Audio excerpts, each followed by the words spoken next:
go. Hold on.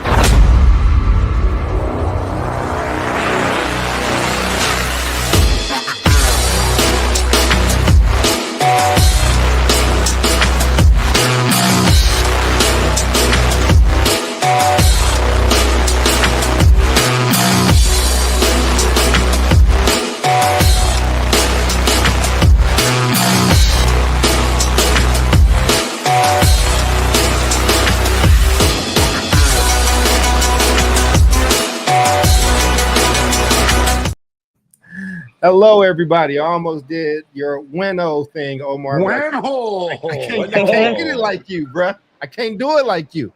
How's everybody doing today? Welcome to another episode of South Star Classroom. I am Charles Cole, and for my incredible crew that we got David, we got Jude, we got Omar. I was running a little late today, but I made it on time, just barely. And since that, let me get quick check-ins from each person. Omar, how you doing? How your week been? How you doing, Biggie Smalls? Mansions and Benzes, and I feel stupendous, but I'm not stupendous enough to be on camera. What the crap? The camera has decided I was not good looking enough for airplay. Man, I'm good. First week of school started last week for EPLA for the El Paso region. This week, my niece had her first day of high school yesterday. So we all going to dinner today to figure out how to go, what's up, what's happening. Yep. So things are good, man. I mean, EPLA started off real well. Yeah, we worked our asses off this summer to get some shit together, man. It's like, it's the same shit every year. It's like, hey, here's a lot less money.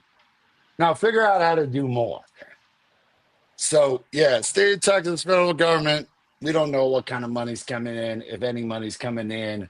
It's just, man, it's like, like Biggie talked about more money, more problems. It's like, we got less money, more problems.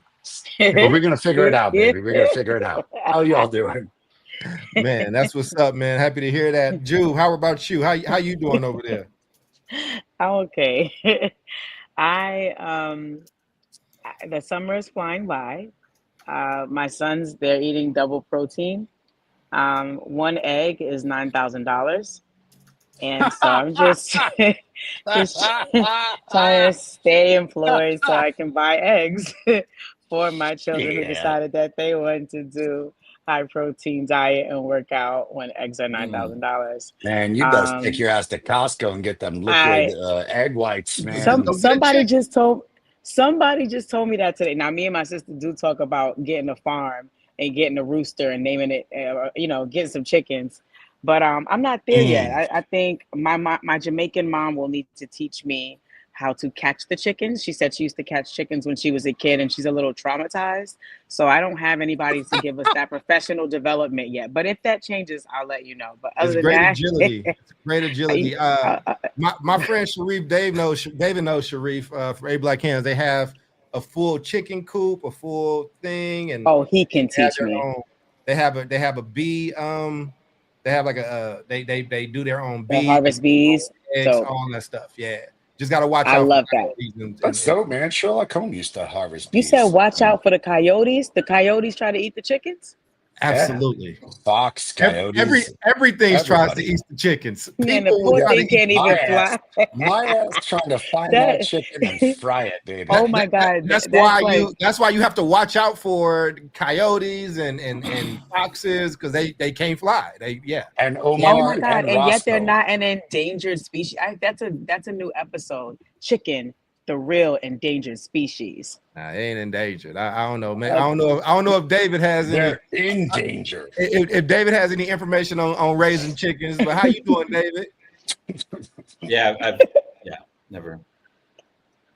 We've all had neighbors that had that turkey though. I lived in Oakland before. I lived in East Oakland. I had one in Brooklyn. We had chickens we had chickens. I lived on 41st and Webster. Mm-hmm. And MacArthur BART was our BART station. Mm-hmm. And we had these chickens in our backyard. We had a big, like one of the big, like classic chickens. And then we had a smaller, like Japanese miniature one. Oh, wow. And what were their names? Sucky and I forget the other name. But But I would be coming home from work on the BART, and it's about a 2-block walk to get to my house. And halfway in between, the chickens would just be like on Telegraph Avenue. And we lived on Webster, which is a whole big city block away. And I'm like, it's time to go. In a busy part of town. It's not. It's busy over there. They're on 41st in like Telegraph, chilling. They come home every night, you know. Yeah. Nobody stole these chickens. Like, did they give you eggs? No. These chickens were they would not let you get close to them. They were like city chickens. Yeah. Okay. Oh, like they had a little aggression. Yeah. Like DMX. Oakland chickens. Yeah. Gotcha. Well, how you doing, man? How you been, David? We're good. We are. We're starting school down here as well. You know, I talked about this last week. My son is doing band this year, and so he's in right now week 2 of band camp. They start 2 weeks early, like full blown 8 to 5, like very, very intense band practice. It's a lot of culture building, a lot of like behavioral expectations. It's a very I didn't know this much about it, but it's a very disciplined. It's not a sport, but activity, and it feels like a sport because he comes home every day and he's wiped out. So he's learning how to play the drum, learning how to read music, which we were talking. I was like, this is very good for your brain. Learning how to learn to read a new language, right?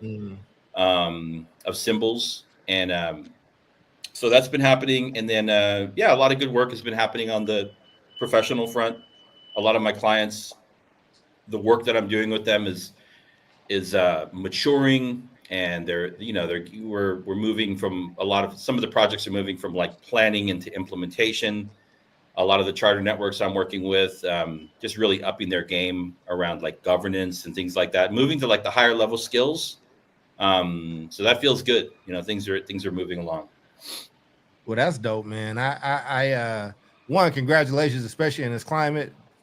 Dollars is tight, so it's a blessing that you got stuff moving forward. I would just say my check-in based off y'all's check-in. We robbing kids, man. Like, I get it. We need more instructional time, but like when I was a kid, school started in September. It started or after Labor Day. You was either a before Labor Day kid or after Labor Day kid. Now, people be in school for a month and a half before Labor Day. Now it's really wild to me. I feel like they're getting cheated, but it's fine. That's I'm on my business. My check-in leads to kind of what the topic of the show is tonight. I'm an avid reader. I've been in this Black Men's Book Club, a version of it since I was 20 years old. I'm 42 now. I've always been just a crazy avid reader. And I just read this book by Percival Everett. If you've seen American Fiction, he wrote the book that made that movie called I forget the name of it, but he wrote this other book called James. And James is a retelling of Huck Finn, but through Jim's perspective. And it's an incredible book. I finished it. We were only supposed to read part 1. I finished that book. Damn, man, I'm reading that book right now. It's some good ass reading. I finished it in 2 days. Funny as hell. And underneath the surface of that book, it's really about literacy. Spoiler alert, you learn this very early. James can read. And James is very well read. And there's all these theorists and philosophers that he's having these conversations about slavery with in his dreams. But anyway, and it just got me like, listen, y'all, and I'm gonna go into the question, but there's a little bit of passion that I have with this. In times of slavery, you could really do anything you wanted to a slave. You could to their mother, to the girls, to breaking up families, breeding people, like cutting off appendages, selling teeth, selling like things. But the one thing, if you did it, even if you were white, you would be lashed for, you would be flogged for it. And that's teaching an enslaved person how to read.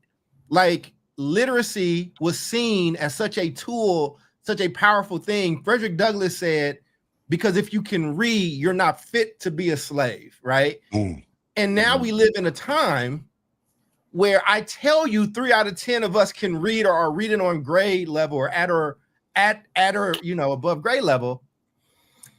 And we just like, whatever, like people risk life and limb for this. And I was having some conversations and it just led to this. I was just like, I was thinking of a topic. I was out last week. I missed you guys. But it just draws me to my first question, and Jube, I'll start with you.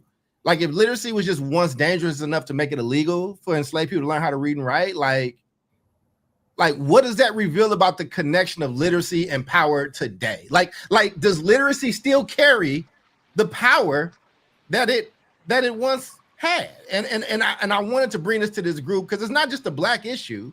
Like, I'm curious of what you guys think as well, especially knowing that you guys have like immigrants in your family or folks that may not know how to read English but are here, or whatever the case is, right? Or Jube, you're a large part of your family comes from a different country. They still read English, but am I tripping? Is literacy still even important? Yeah, I mean, first of all, thank you for, this topic. I think, yes, it is still powerful. Yes, it's necessary, all the things. But I think that because we have so many like mainstream examples of people that have tried to like bypass or successfully bypassed the ability to read, right? Like, and found another way to success without it. And our young people a lot of times gravitate to those examples. Like, so, it's like the whole college thing, like, oh, well, so-and-so is, multi-millionaire and he didn't go to college, and look at this person. They didn't know how to read. They paid somebody to read them. And it's like, yeah, you can bypass it when you have enough money to pay someone to do the thing. But truthfully, you should know how to do the thing so you don't have to pay somebody to do the thing. You should know how to do the thing so in the event that doesn't work out, that you still know how to do the thing, and that is read. So I think that the message and the level of power is definitely just as strong as it was hundreds of years ago, right? But I think that the awareness of the power, the belief in the power, I think that some of that has declined because I think people think there are other pathways that can get them to the place that reading takes you, and so they don't see it as the only way. So they explore other options, and I think reading cannot be replaced. And I think if anything, we've got to be literate in more things. We've got to know how to read so that we can be literate in other contexts. So that's my short answer. Yes. David, I'm throwing it to you, and I'm coming to you after him, Omar. But because I'm just curious, man. Like this, like literacy, bro. Like, is there a connection today between literacy and power? Like, yeah, I think we have fireworks. I believe so. So I would say absolutely. What's interesting is when we talk about literacy, we were talking about, I'm looking around, at the four of us, and without knowing too much about, your background, Jubilee, or yours, Charles, I could say for at least for mine and Omar, it's like our lineages do not take us back to English-speaking countries. And we are, when we talk about literacy, let's be honest, we're talking about English language, right? Which is, for a lot of us, not like an indigenous language to our people, right? Right. But it's still the official language of the United States of America, and I still, I fully believe that that learning that language, learning English, is incredibly important. I would also say that the brain, especially the young brain, is able to learn and process multiple languages. And so going back, you got me thinking about this, Charles. What was one of the first things that the Spaniards did when they conquered Tenochtitlan? They burned the books. They burned the codices. They burned the history, right? So all of a sudden, you're left with like no history. If you don't know where you came from, you don't know where you're going, right? So the third thing is, I think we have to get back to a place where, especially like in schools and just in general, like I'm thinking going back to like the Ebonics movement it was going on in Oakland, thinking about like dual language programs, like Omar's running, does dual language. There are dual language programs here, but there was a really big push against dual languages because people did not want to recognize one of the two dualities, which was a native indigenous language. It was a big push for English only. So I think English is still incredible. I mean, it's still important to learn. It's still the official language of this country. But I think there's a lot of room for us to still be able to talk about bilingualism and trilingualism. Mm-hmm. And I want to come to you, Omar. I want to just clear something up. When I say literacy, I'm not just saying English, right? Like, I'm just saying literacy is the act of being able to take in information and being able to form new ideas and compare one text to multiple texts to have new thoughts and new things, right? Like, so so there are people that speak good English but are not literate. There could be Spanish speaking Mexican people, but they're not even literate in their home language. I'm just talking about like the full breadth and ability of that of being, literate. And I should have said that more. So I probably snuck in reading when I said that. But, and again, sorry for my passion on this. People died for this. Or like you just said, when they conquered, the first thing they did was get rid of your text and your books. Like, there has to be direct power connected to that if that's the first thing one does. But Omar, what say you, man? Again, excuse my load on this topic, man. Yeah. Man, your passion is my passion. So 2 quick stories. One, I was just talking with our staff and our teachers, and we're talking about these circles that we do every single morning at the school. David's seen them. And the circle is borrowed for the United Farm Workers. And I'm like, do kids know that this came from the United Farm Workers? Do they know the history? So part of the discussion we're having today is, hey, kids are going to watch these videos of our ancestors working in fields for 16 hours a day, hot as shit, under terrible circumstances, all so that their kids could sit in an air-conditioned classroom and read. Like, this is something ingrained in the ideological perspective of this school. In addition to that, I was having another couple conversations with I mean, this is just this week because we started school like last week. And I started talking about, dude, like El Pasoans, less than 21% of El Pasoans have a college degree. But let's get into some real shit. I was talking to one of our board of directors, and we're talking about how to write materials for the school, what our materials should look like. And I'm editing materials, and some of them are either so poorly written, and I'm like, how are you an adult writing this? Like that it's unintelligible. But then like it goes on the other expanse, and I'm like, this is so complicated. Did you know that you have to write materials around the 4th to 6th grade level? Because that's where people are at. And like, I'm going to get real deep with you for a second, Charles, because this shit you're going to find fucked up. I don't know if you knew this shit.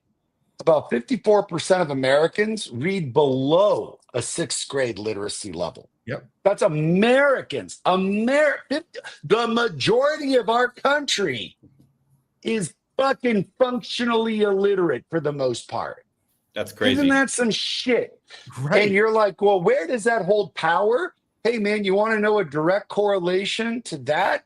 Want to take a guess what the literacy rate of people in jail are at? 85% of kids, juvenile court, are functionally illiterate. 70% of prisoners total, not just juvenile, total, can't read above a 4th grade level. It is purposeful.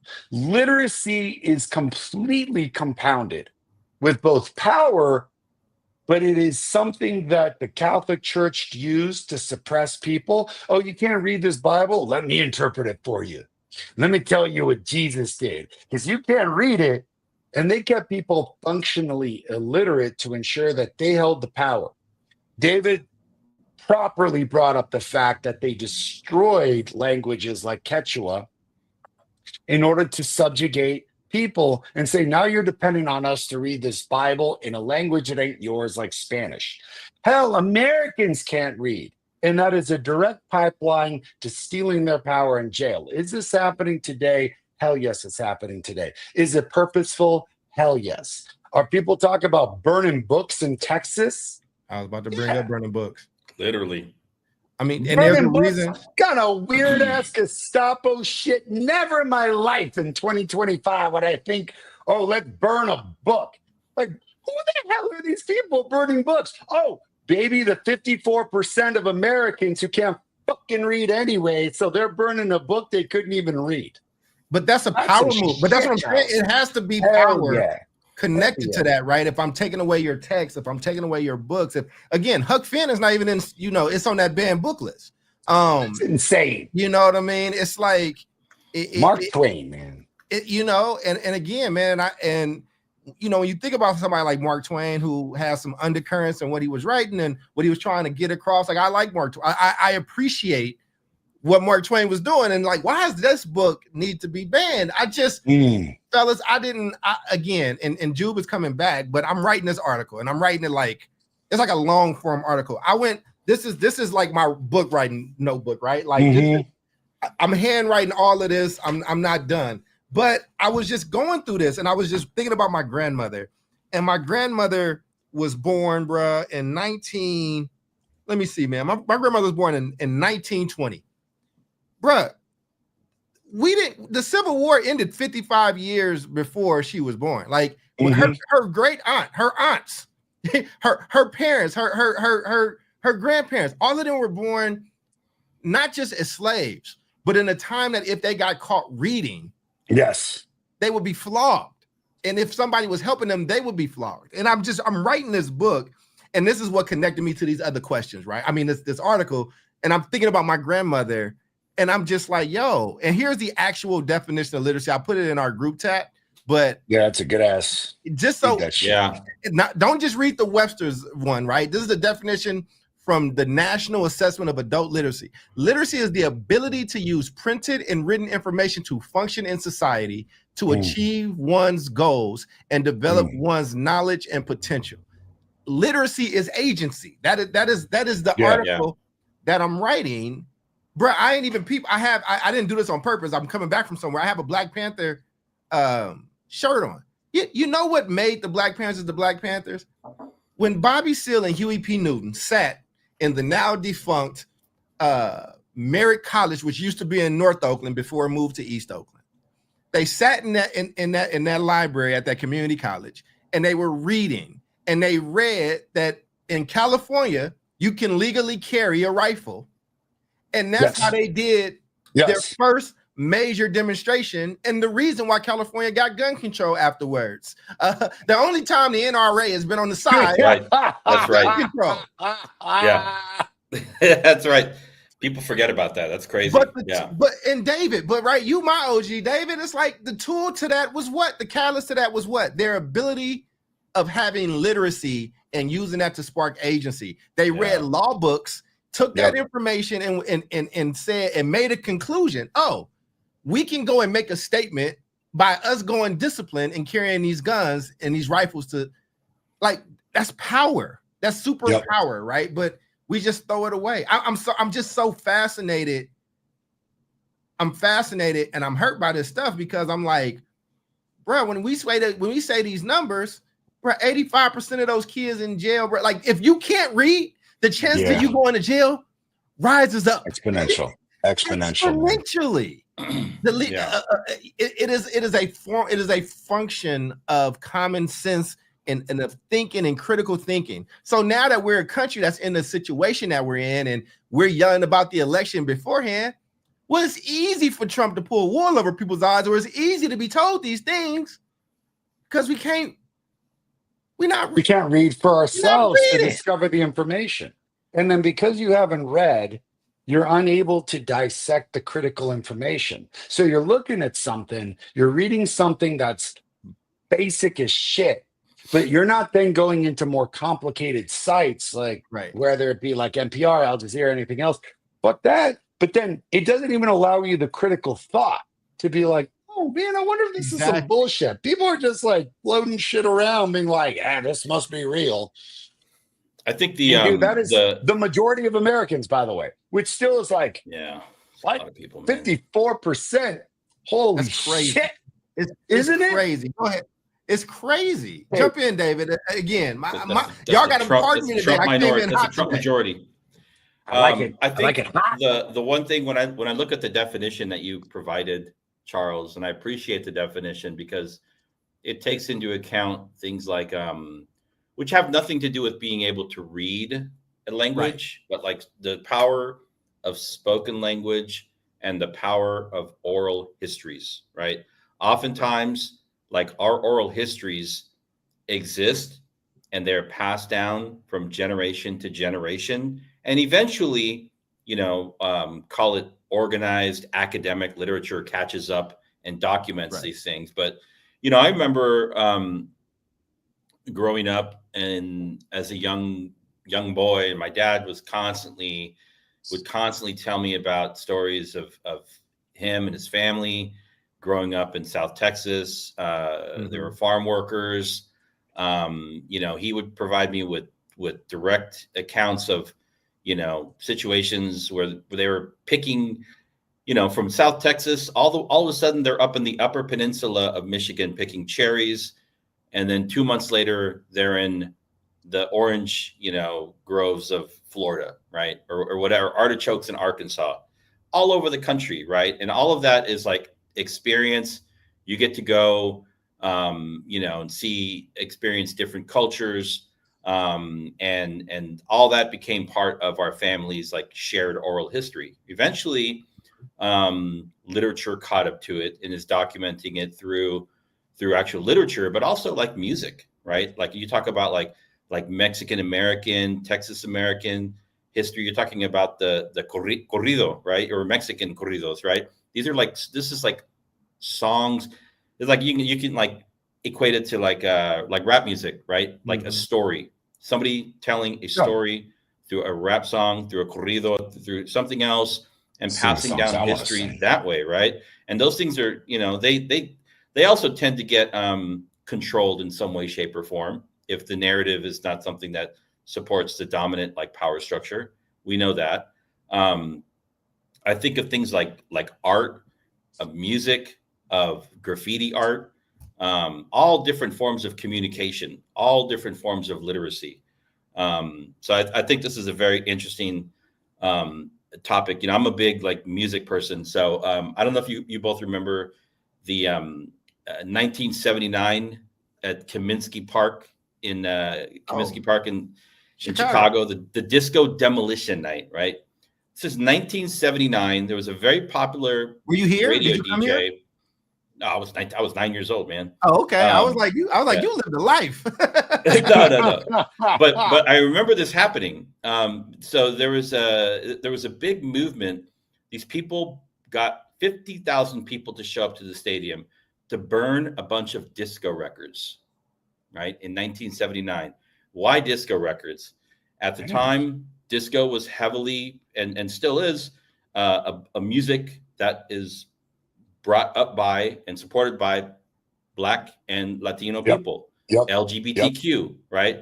So music is the weapon. Music is the medium. And what does dominant culture decide to do? They decide to burn vinyl records in the ballpark, and that's what they did. Talk about book burning. Now they're actually burning records, right?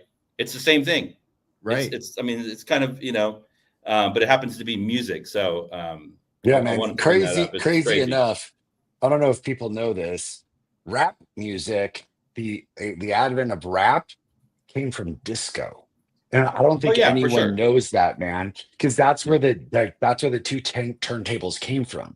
And it was about mixing records together. And like brilliant people in Brooklyn were like, oh, hey, what if we did this and put these beats over it and started like singing over these tones, literally where rap was invented. So yeah, dude, disco was huge amongst the Black community and amongst the Latino community. But it was a threat at some point. It was a threat at some point. Yeah, man, anything Black or brown white, anti-homophobic or anti, people that saw like homosexual lifestyles as a threat. Like what is all this stuff? They felt uncomfortable with it, and they launched this movement. And Man, everyone always want to go burn shit, man. And I think the only thing I'd add to this is I talk about this one a lot, and I think this is a underrepresented fact as we talk about underprivileged students and why public schools are so damn important in reading is, I don't know if folks know this, but kids come into kindergarten with a huge gap in their English language abilities in the United States. Do we still call them sight words, or do we change the name again? Okay. Yeah, I mean, all the things. Like, well, I always use my niece as an example. So my niece Alea, she started 9th grade. Bro, her Stanford, like, what are they called? The Stanford assessment scores. She's reading at like the college level. So I'm like, where is this coming from? Well, my niece, who has 2 lawyers as parents, both of which went to Stanford undergrad, by the time homegirl was in kindergarten, and this is a statistical fact for most kids who have a 2-parent household of highly educated parents, will come into kindergarten with a cognizance of about 1 million words. Like, that's a cognizance. That's insane amount of words, with the ability to use anywhere from about 50 to 60,000 words. If you're low income, single parent household, even a double parent household, low income, average reading level, 4th, 6th grade level, those kids will come in with a cognizance of about 50 to 60,000 words and the ability to use 5 to 6,000. This is before they get to school. So you're saying, hey, man, what's up with literacy? The dismantling of public education is a purposeful attempt to ensure that low-income folks, regardless of race, but particularly Black and brown, stay subjugated, that the underclass don't have the ability to educate themselves because they know that the upper class and middle class, that mostly is white, those kids are going to be all right. Those kids are gonna be all right. I got attacked at one of my previous positions. I thought you got attacked this week, and I was like, "You fuck them up or what?"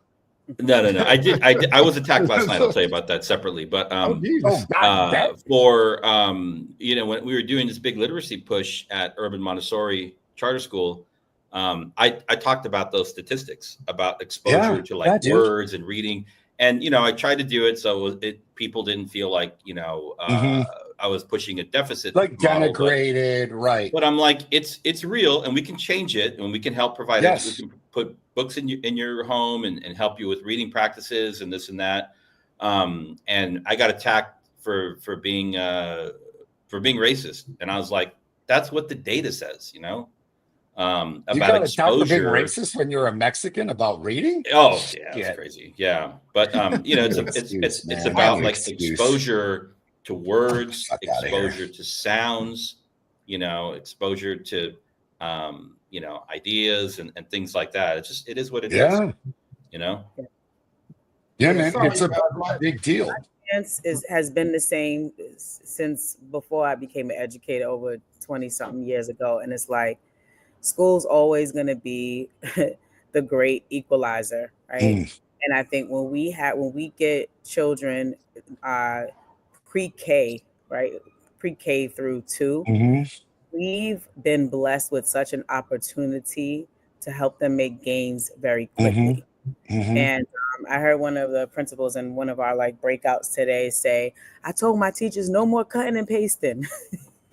Right, because in some classrooms across the country, we still haven't understood that it's prime time, right? Before kids get 11 years old and start caring less and less about whether or not they can 12 and 13, right, with attitudes and all sorts of stuff. We got these bright-eyed, bushy-tailed kids that are like, teach me something. I want to learn, born inquisitive, born wanting to know more. And so I think that is when we saw these different initiatives come out all across the country for early reading initiatives, that's the gateway right there. And when we lose momentum in that area, we've lost a generation pretty much. Because now you've spent, if you're not successful, just like the same thing with with math, right? If you lose the interest and now you've spent your time, or that video that Charles showed that time with the gentleman that was like, y'all want to know why we ain't thinking about college and this and that? Let's talk about K-8. So if you F it up and you don't get it right in those primary formative years, you freaking missed a whole window of time. Like, you've missed a generation, you know? So I think, and another thing I was thinking about today is like, some of the stuff that we were doing was right. But like this whole throughout the baby with the bathwater thing, it's annoying because then we're like, oh shit, that actually wasn't right. Like, for us to get rid of that. And then 20 years later, we come back like, we really should have still kept phonological awareness as a part of the curriculum. And like, duh. So I think it's time for us to stop like experimenting. I believe in research and all of that, but we already had data that said this is how you teach reading, and then we got away from it, and now we have still on NAEP a bunch of Black and brown children that are not reading, you know, on or above grade level, still children that are struggling, right? And we know school is the great equalizer. It matters if you have money, but not if you have a good teacher. Like, I didn't have an encyclopedia kit when I was a kid, right? My mother was a single mom for a period of time working, but we had access to teachers who taught us how to read, and we had access to books. We didn't have a lot of money, but we had access to books and we had instruction, you know? So that's never going to change. Yeah, I want to thank y'all for just going on that journey with me, because there's an arc to this. And I think even in this arc, I'm gonna read a passage from, it's still unwritten. I had to get up because my highlighter went out so I could highlight the certain parts that I wanted to read to you guys to go into the second question. But again, if you are literate in any language, like I'm just saying in any language. So if I'm literate in English and I'm somewhere in Spain, I can, for the most part, I can get it translated, still kind of interact, still move around, still be a critical thinker and things like that, right?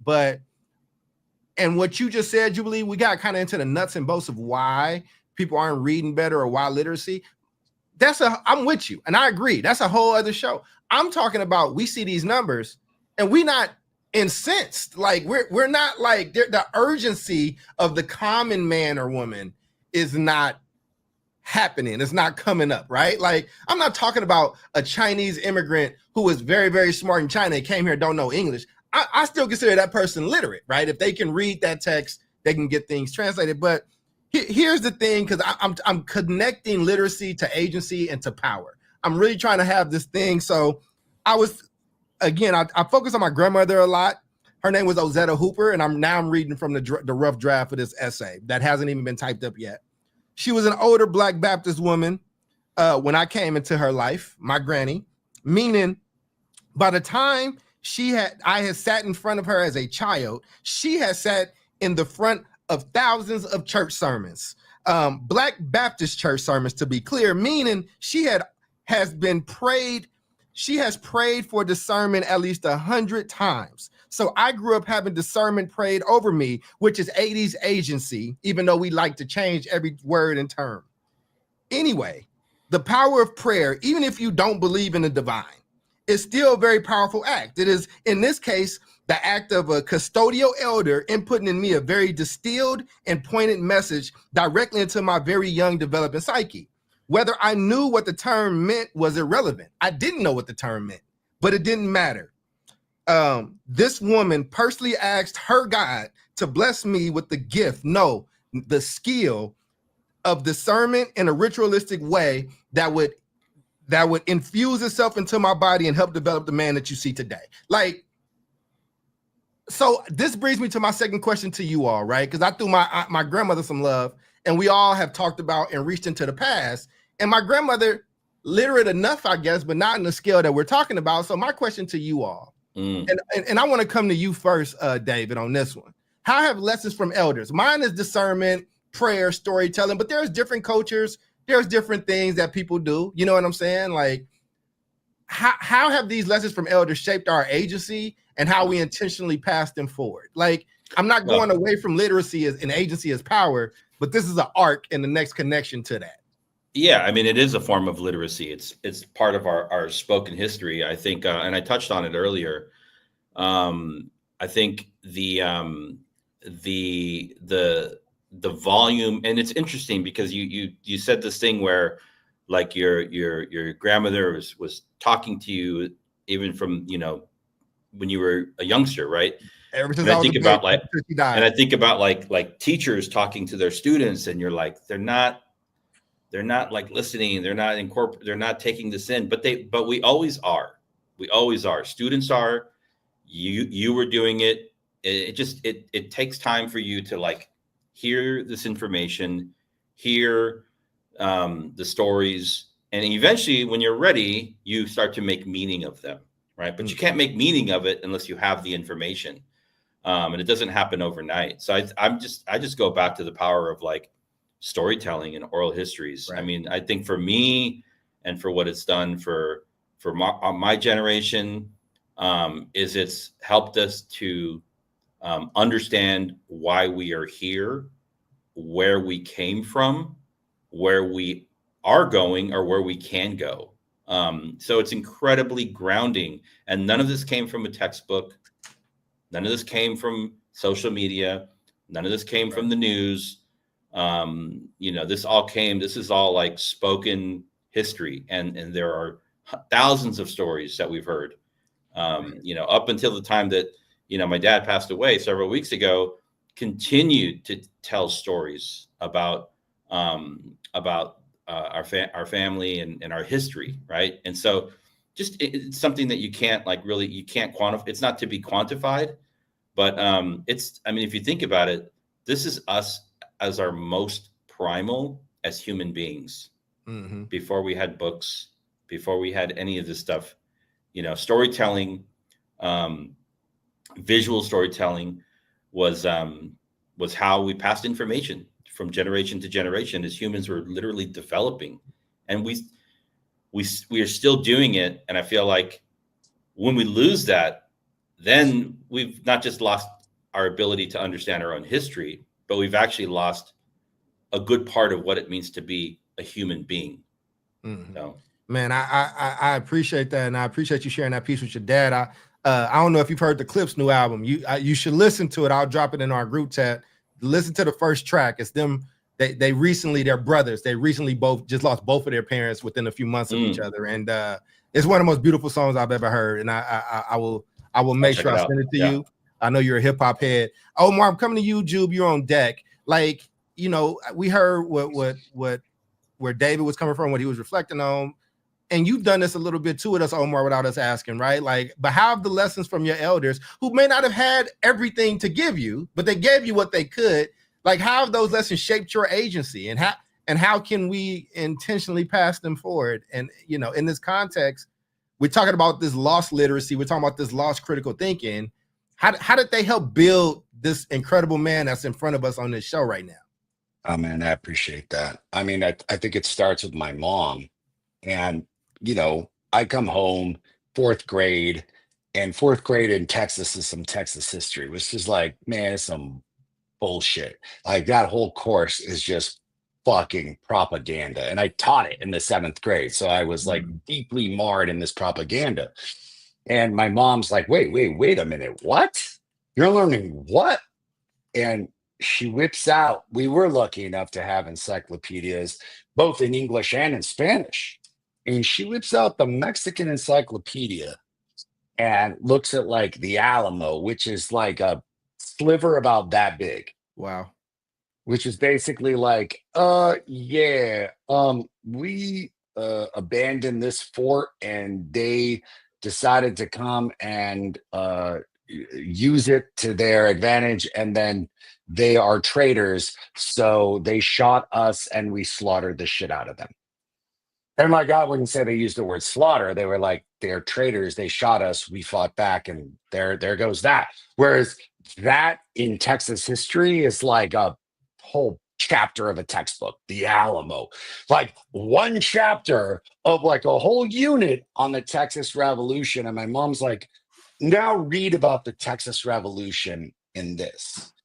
And then that led to stories about the Mexican Revolution that my grandma would talk about, and like Pancho Villa and Emilio Zapata, which, like, interestingly enough, my family was on both sides of that revolution. my aunt who thought that like the rich patriarchy should go down, dressed up like a dude to fight in Pancho Villa's army. Wow. They were called Adelitas. She may have been La Adelita herself, which is a famous folk story in Mexican history, fighting against their own family because my family had owned a silver mine and a copper mine in donde se llama Sonora, Mexico. Like these are crazy stories of like, oh shit, we were involved with the revolution. Oh shit, like so Texas came and stole our shit.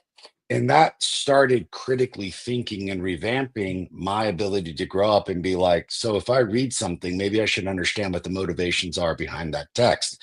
Dude, that led into like Howard Zinn and me teaching Howard Zinn to my 7th graders who are like kids who didn't like history, didn't want to read, now soaking it up and reading and being like critical thinkers themselves and be like, what the shit? We've been lied to this whole time?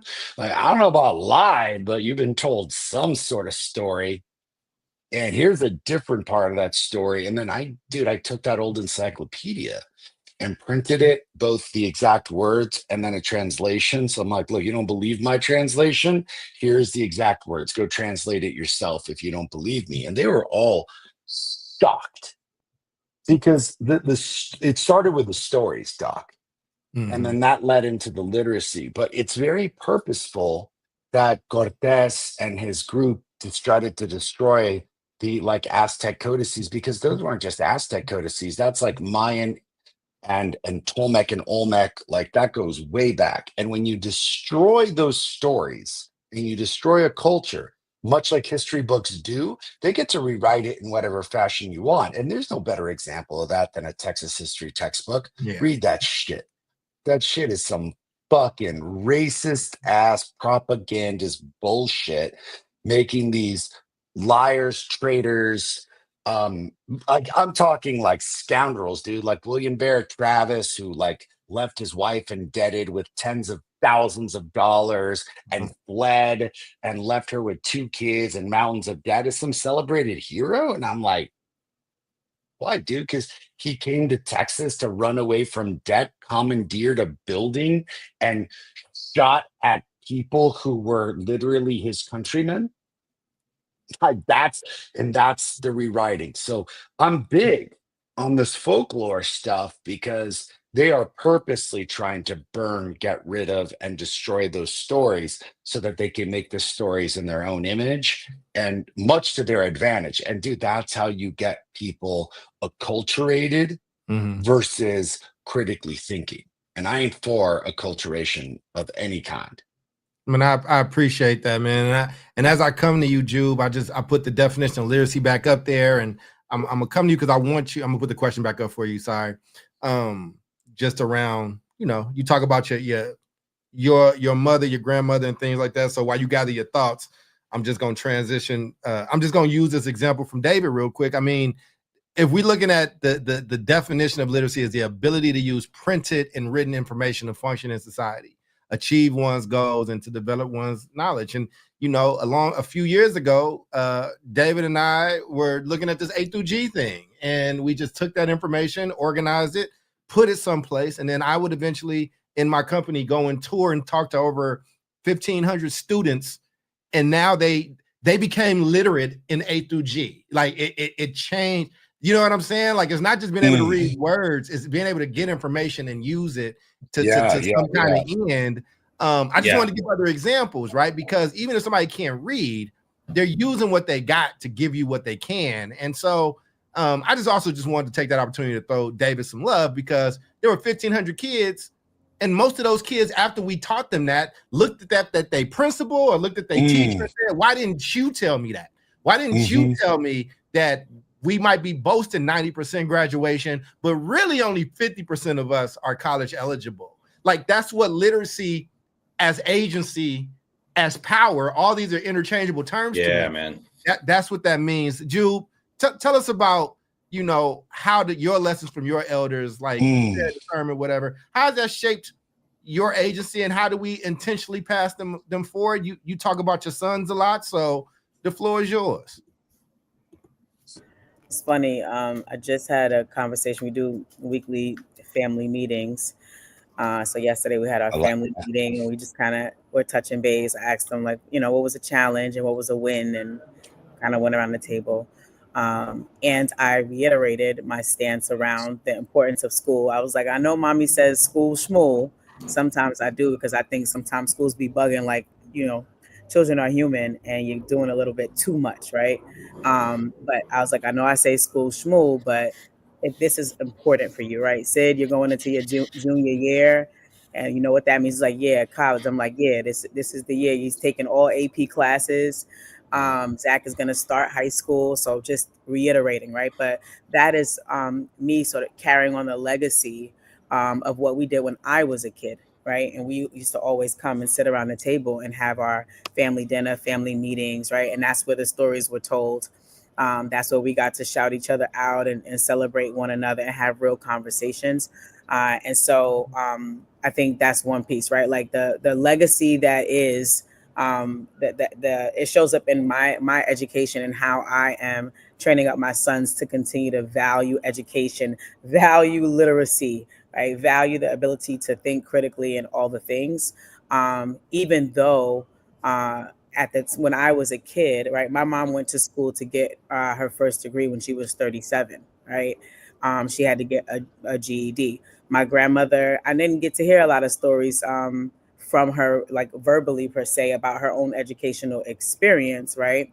But I know she had some schooling, but I knew that she valued education, right? And on both sides, my paternal and maternal sides, that was clear. It didn't really matter how far they went, right? They were putting all of their bets on us that we would go far and that they were going to train us and teach us about the importance and the value of education and being able to read, whether it was the Bible, the books from school, right? And so my grandmother, she would have us read the scriptures, from the Bible, and then she will also have us doing our multiplication tables, and that's the running joke: 3, 2, 6, 3, 4 is 12, 3, 5. And she just have us going on and on. It's like John 3:16, but God so loves the world, and it was just like that he gave his only begotten son, that whosoever believes not perish but have everlasting life. Y'all, I'm sorry, my bad. It was needed to us. But Austin, to be able to say scripture and your times tables with automaticity like that was the goal. Woo! That was the goal. So I would say, the storytelling piece was more through actions, this whole like discernment and prayer. I think how that shaped my agency is just around knowing that there's solutions out there, right?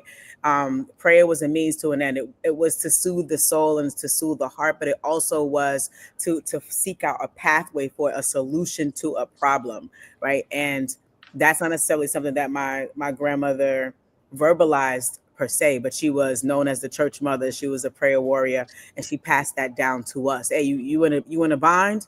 You need a solution? God could do it, right? And so I carried that framework in every in every space that I've been, right? Like maybe you're not God, right? But maybe you are the person I need to be speaking to help me navigate and solve whatever this issue is. So I think the storytelling helped with shaping my own identity, helping me to understand that there are solutions to problems. The importance of faith and prayer and being kind, and also what to care about.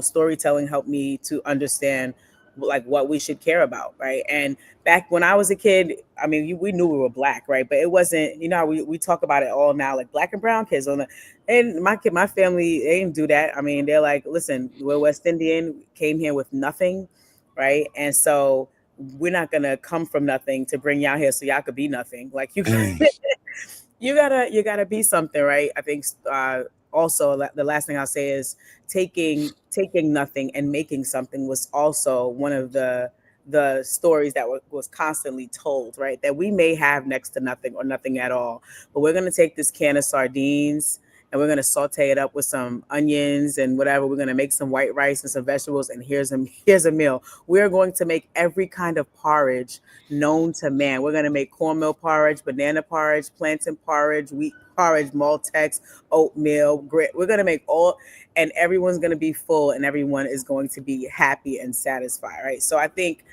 all of those to me, I consider them storytelling, even though it wasn't necessarily verbally stated. These are actions that told me stories that were really foundational. They definitely help with my identity, my agency, and I think a part of that is being able to just go for it, right? Knowing that there's solutions and that the impossible is possible, and that little becomes much when you steward whatever you have. So, man, again, I appreciate y'all going here with me, because I know somebody watching might be like, what do these two have to do with each other? Well, if I see literacy as a form of like power, and I see these things together, and I talk about how ancestors did that, or I'm talking about my grandmother and discernment, and now I see a lack of not just literacy, but a lack of wanting, desiring to get literacy when you don't have and you're not being threatened with your life, and we still not going for it, then that also is telling me that there are things that a lot of this generation is going to be lost, because if we don't care about that, then we probably not being as intentional about passing certain things down. Like I've heard, when David talks about his parents and being in field workers and things like that, who maybe they couldn't read all kind of, I don't know what they read or whatever the case is, but even teaching your kid how to plant food to sustain yourself, setting a standard for you, I think that all kind of falls into this together. I know we say discernment a lot, and I know everybody here not Baptist Black people. So discernment, it just means having the ability to understand and judge things clearly and wisely, recognizing the difference between truth and falsehood is good and bad, or even the subtle nuances between things. It goes on a little more.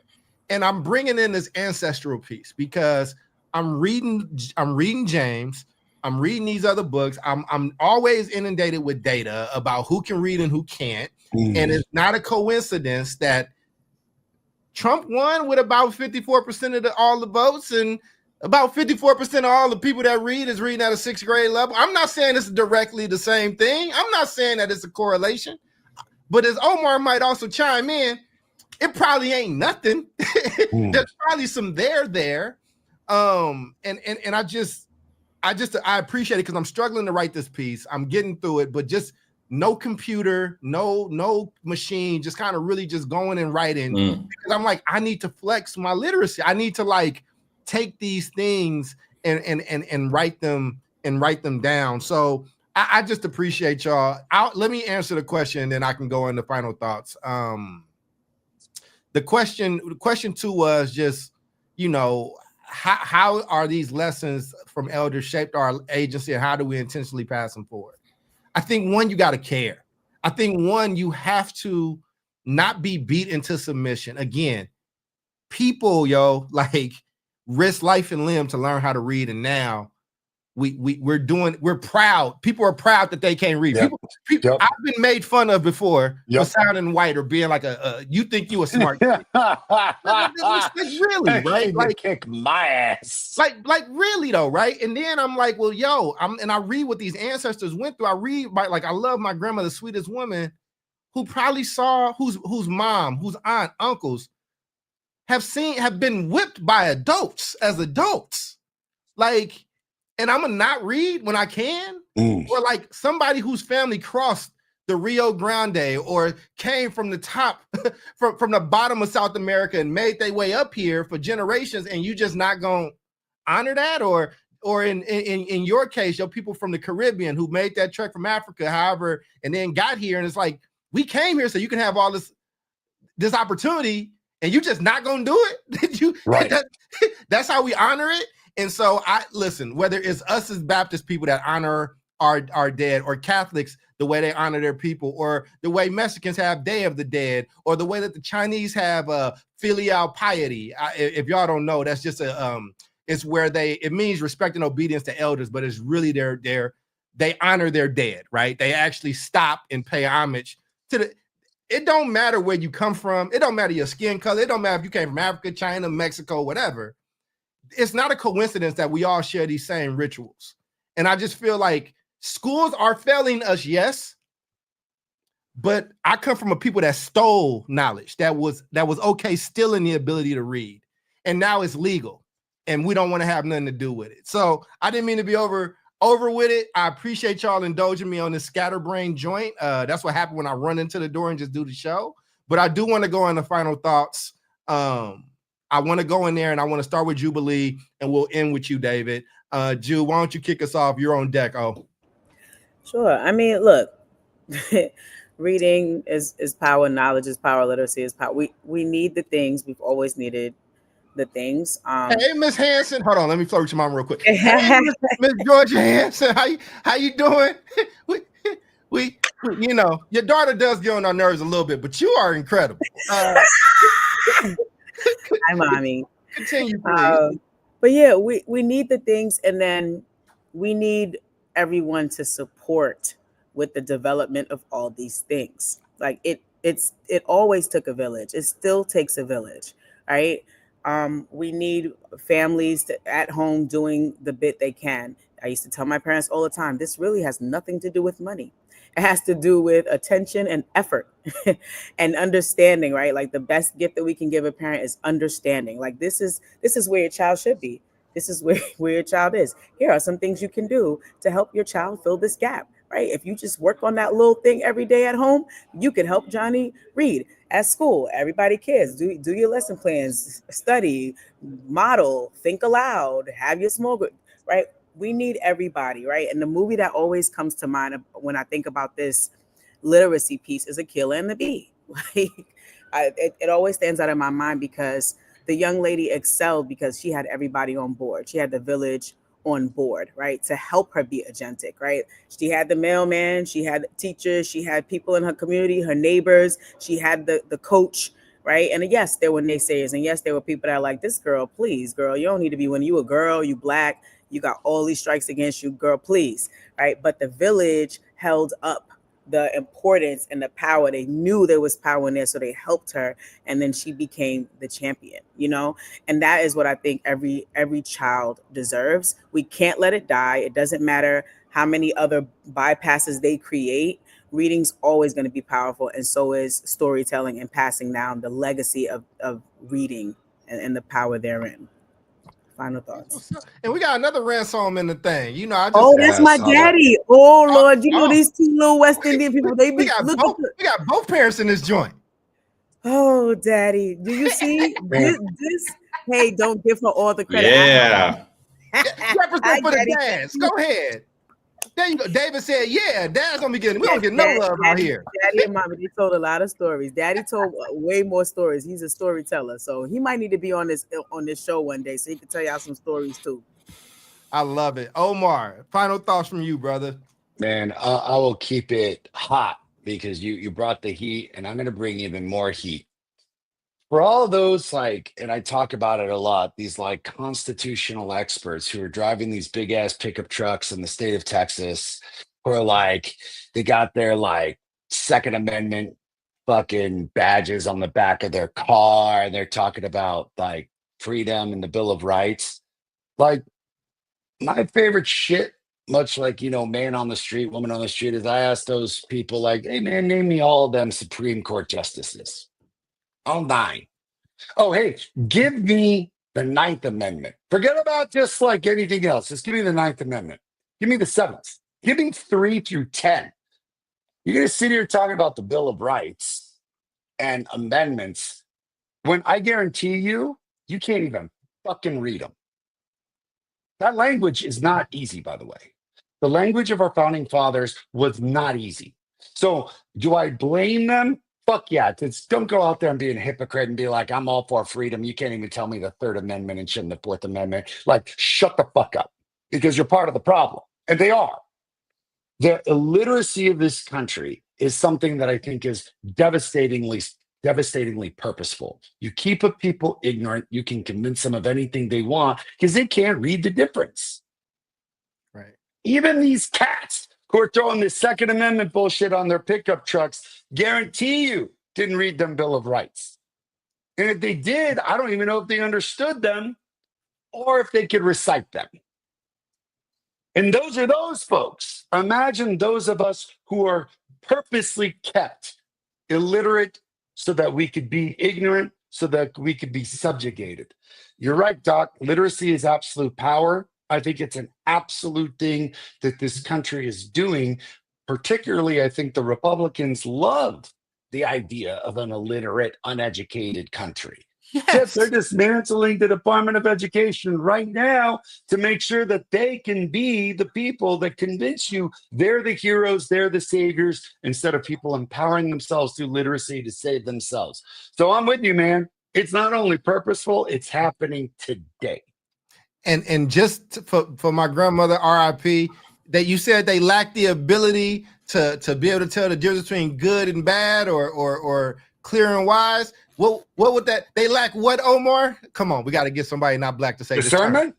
They lack discernment. Damn it! Wow, discernment. I've been listening and shit, man. They like discernment. I listened to that shit. I was like, oh, discernment. That's a good ass word. Omar, I mean, David, I'm coming to you now, but I am 42 and I had to reckon with my grandmother prayed every day for that I would have discernment. She was basically saying, I'm praying that you are not a dumbass. Just Lord, don't let him be a dumbass.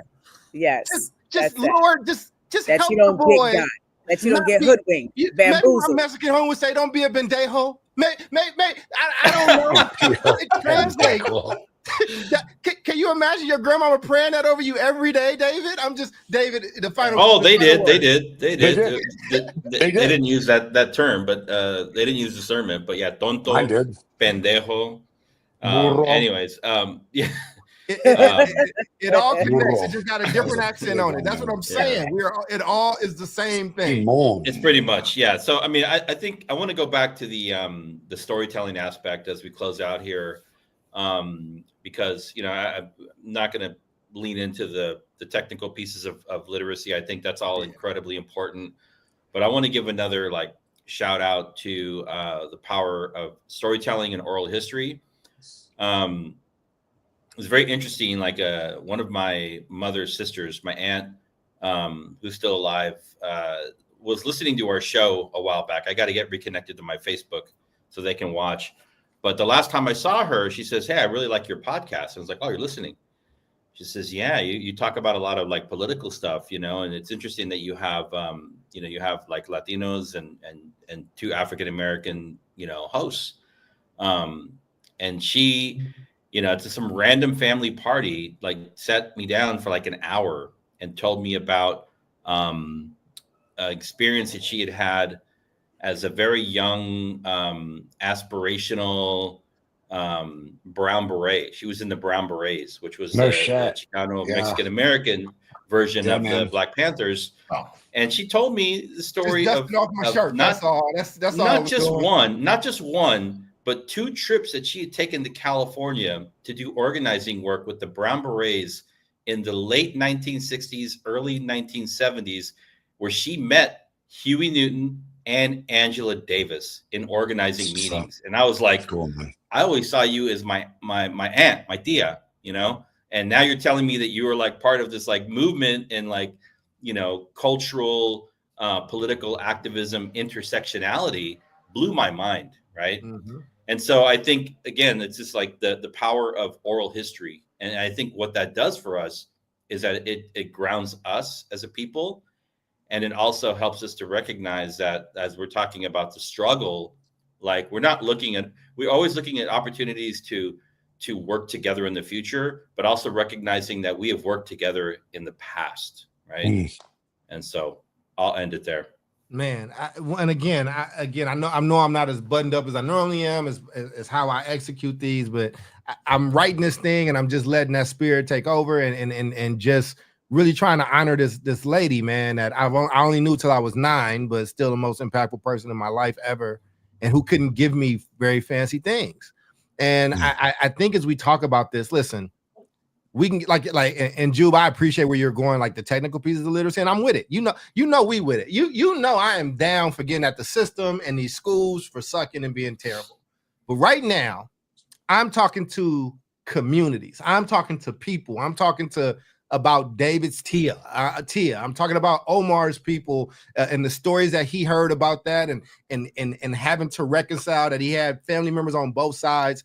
of one of America's most important conflicts. I'm talking about Jubilee's, both her parents popping in here and being here, right? Like I'm talking about, and excuse my language on this one, Mama Jubilee, because I know your mama's in here. I'm trying not to curse, but I'm grown. Sorry, I say this with love. I'm sure she won't mind. But fuck that, man. Listen, if your kids can't read, and they got iPhones, and they got TV all day, and they not on somebody's street somewhere, and we got people like Frederick Douglass that stole and taught himself how to read and became one of the most important people in this country. Like, I'm going to always blame schools and education for the poor system that is in and that it perpetuates. And as Omar said, we already dumb, and now they're taking away another piece because they want you dumber. They want you reading even less. If you don't make these damn kids sit down somewhere with a book and you read with them or they read to you, the next time your kid asks for something, they ask you to buy that video game, that PlayStation 5 that's $500 and the games is $80 a piece and the controller is $60. Say, I want you to write me a proposal. Write me a letter and tell me why you want this and give me an actual cogent argument. Like, we have to make sure that our tribes are literate, have discernment, have smarts, have good wits, have good character, whatever term you use, whatever term your culture uses, because we just showed you across every spectrum. Every culture cares about his elders and his kids. And if we not taking care of that on our own, and we dependent on a system that done told you it don't love you already, that's already dismantling even more than what it was. If that's who you leaving your kids in the hands of, and then you confused and surprised why we in the situations that we in, then we the problem. The village is spoiled. The village is flooded. There's no hope if we can't do that. And I'm not trying to be doom and gloom. Don't take it that way. Take it as you got more power than you think. And if you somebody that's got breath in you right now, you can hear this. You want your grandchildren or your great-grandchildren or your kids talking about you the way we're talking about our ancestors now that they're gone. So with that being said, man, we're all trying to be good ancestors in training. That's Omar, that's David, that's Jude. I am Charles Cole, and we will see you all next week, same bat time, same bat station. Peace, God bless, and may your grandmother pray for your discernment. And if she's not around anymore, like mine isn't, prayers for everybody's discernment. Peace out.